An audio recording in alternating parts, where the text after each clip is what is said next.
भगवान देवाधिदेव महादेव के पवित्र पशुपति व्रत को, जैसा कि शिव महापुराण के माध्यम से, लिंग पुराण के माध्यम से आप और हम शिव महापुराण में हमेशा श्रवण करते रहते हैं कि भगवान देवाधिदेव महादेव ने तारकासुर के 3 पुत्र तारकाक्ष, विदुम्माली और कमलाक्षकी को मारने के लिए संपूर्ण देवताओं को पशु बनाया, स्वयं उसके पति बनकर पशुपतिनाथ बनकर चले। जब तारकाक्ष, विदुम्माली, कमलाक्षकी तीनों का वध करने के लिए मेरे देवाधिदेव महादेव पहुंचते हैं और सारे देवता पशु बनकर तीनों को एक जगह पर एकत्रित कर भगवान शंकर अपना त्रिशूल लेकर मारने के लिए आतुर होते हैं।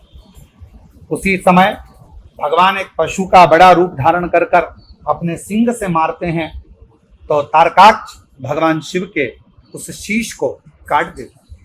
भगवान शंकर का कटा हुआ शीश नेपाल पशुपतिनाथ के रूप में विख्यात होता है और धड़ केदारनाथ के रूप में विख्यात होता है। पर मेरे भगवान देवाधिदेव महादेव उसी धड़ में से फिर प्रकट होकर तारकाक्ष, विदुम्माली और कमलाक्षी का वध कर देते। मेरे भगवान देवाधिदेव महादेव स्वयं देवताओं को संतुष्ट कर कहते हैं कि आपने पशु का रूप धारण करा है, पर आप ये चिंता ना करें, मैं तुम्हें उस पशुपति व्रत के बारे में बताता हूं जिस व्रत के माध्यम से संपूर्ण जीव का कल्याण कलिकाल में हो जाता है।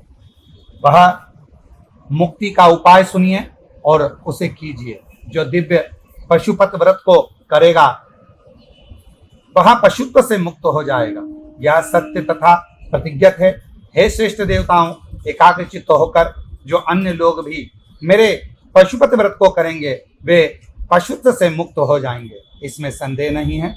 जो निष्ठा पूर्वक 12 वर्ष, आधे 6 वर्ष, उससे भी आधे 3 वर्ष के अंतर और भी आधे से आधे क्रम में भी यदि पशुपति व्रत को धारण करता है वो मुझे ही प्राप्त करता है।